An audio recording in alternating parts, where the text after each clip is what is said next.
Introducing the all-new Italiano range of pizza. Pizza Ultimo. Pizza Hut. The increase in electricity tariffs, which came into effect on the 12th of this month, have become the subject of much controversy. Nevertheless, neither the Public Utilities Commission of Sri Lanka, the Ceylon Electricity Board or the Ministry of Power and Energy had seen it fit to clarify to the people the reasons for increasing the electricity tariffs. However, in Parliament yesterday, Pavitra Wanyarachi, the Minister of Power and Energy, broke the silence.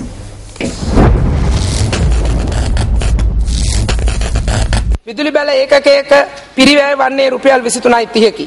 cost of a unit of electricity is only 23 rupees and 30 cents. However, the former minister made a decision in the policy he presented that instead of immediately covering the pricing formula to reflect this cost, it should be gradually introduced over a 5-year period. Thereby, the Public Utilities Commission could only allow this price change after 5 years based on the policy decision made by the government. While the subject minister expressed these views in Parliament yesterday, the former Minister of Power and Energy Patali Champika Ranawaka revealed the facts mentioned yesterday in Parliament were not true. Minister Champika Ranawaka says that the power of amending the electricity tariffs lies with the Public Utilities Commission and not with the subject minister.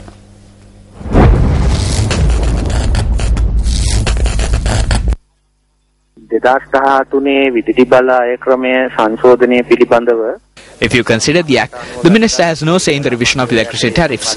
It is being done by the Public Utilities Commission.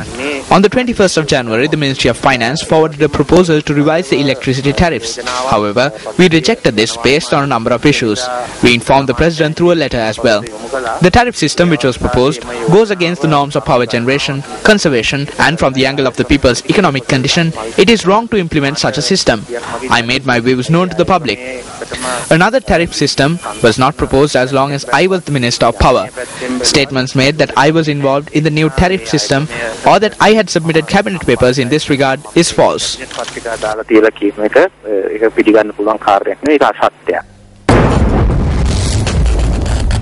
While such contradicting views were expressed within the government, a group of UNP councillors from the Central Provincial Council made supplications to the gods today, saying that they could not bear the electricity tariffs. This ritual was performed at the Sri Muttumari Amman Kovil in Kandy.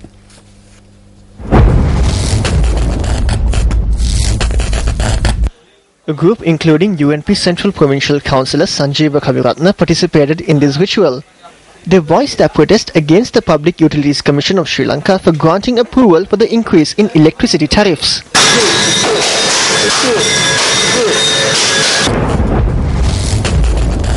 The Deputy Minister of Finance, Senior Minister Dr. Sarath Amunugama, who returned to the island this morning following a visit overseas, said the increase in tariffs was necessary. Speaking with our airport correspondent Ranjit Ferdinandez, the minister expressed these views.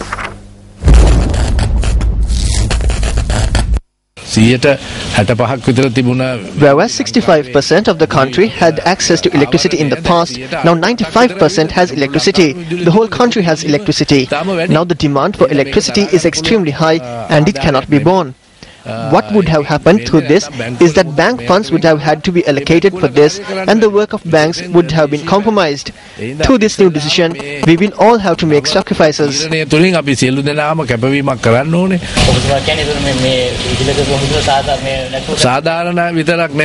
only is it fair, it is also necessary. There is no alternative. If the country is to progress, if money is to be used for progress, then it cannot be allocated for consumption.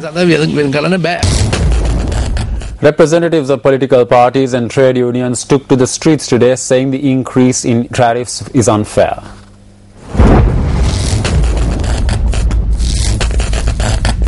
The Janata Vimukti Peramuna commenced a campaign today to collect signatures for a petition calling on the government to immediately reduce electricity tariffs. The main event was held near the Fort Railway Station in Colombo.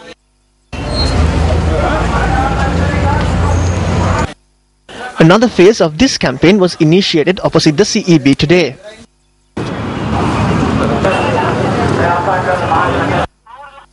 Yet another phase of this campaign was initiated at the clock tower opposite the Sri Lanka Ports Authority.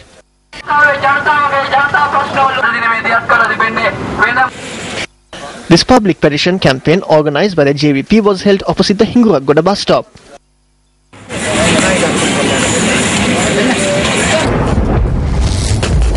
As these campaigners point out, is it impossible to provide the people affected by the tariff revision with some sort of relief?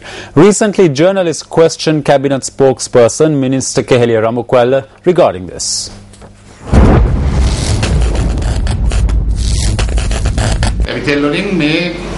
As long as we generate electricity by using furnace oil, we will remain prisoners to foreigners who produce these fuels.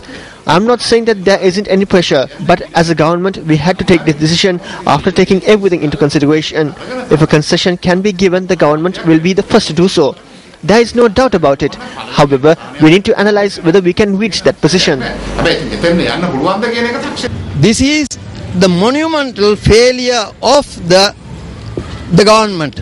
The Norachole and the Keralovitia and other so-called power stations are the pillars of failure. All must get together, all must fight in unity so that this step could be reversed. Data Kirula Sambanding may Vijay Natika Nakare Dakala, Abjaka Patulu Vividai. We saw how, with regard to the Data Kirula exhibition, various persons expressed views to the media regarding the wastage of electricity. How much electricity was wasted for the motor races that were held recently with Lamborghinis being brought down? Instead of granting the rights of the poverty-stricken people, why are they providing these unnecessary facilities? Look at the losses made by the public enterprises last year. The Ceylon Petroleum Corporation incurred a loss of 89 billion rupees. Sri Lankan Airlines and Mihin Air together incurred a loss of 21 billion. These are public funds that no one is being held accountable for. Look at the funds being wasted. 7.2 billion has been given for the Samurdhi. 1.6 billion has been allocated for uniforms. 1.2 billion for school books. How much of this has been spent? Why is it that this money cannot be given to the poor? In truth, what the government is doing now is the opposite of what Robin Hood did.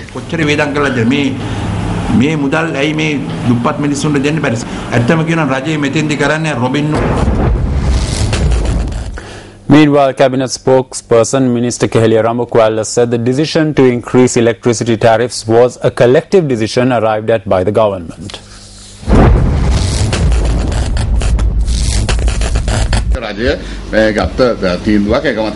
This was a unanimous decision by the government. It was a collective decision and the responsibility does not lie with the minister or the former minister. We are prepared to stand for this decision we have taken, but the relevant minister has the right to implement it. When speaking of when this proposal came forward, whether it was today or yesterday, I have already told you that we have been discussing it for 2 years.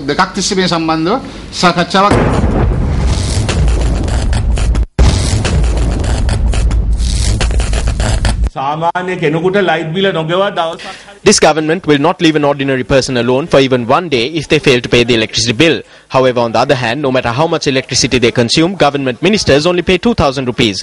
I know this. The same was true for us back in the day. It is not for any other reason that the electricity board's losses increase daily.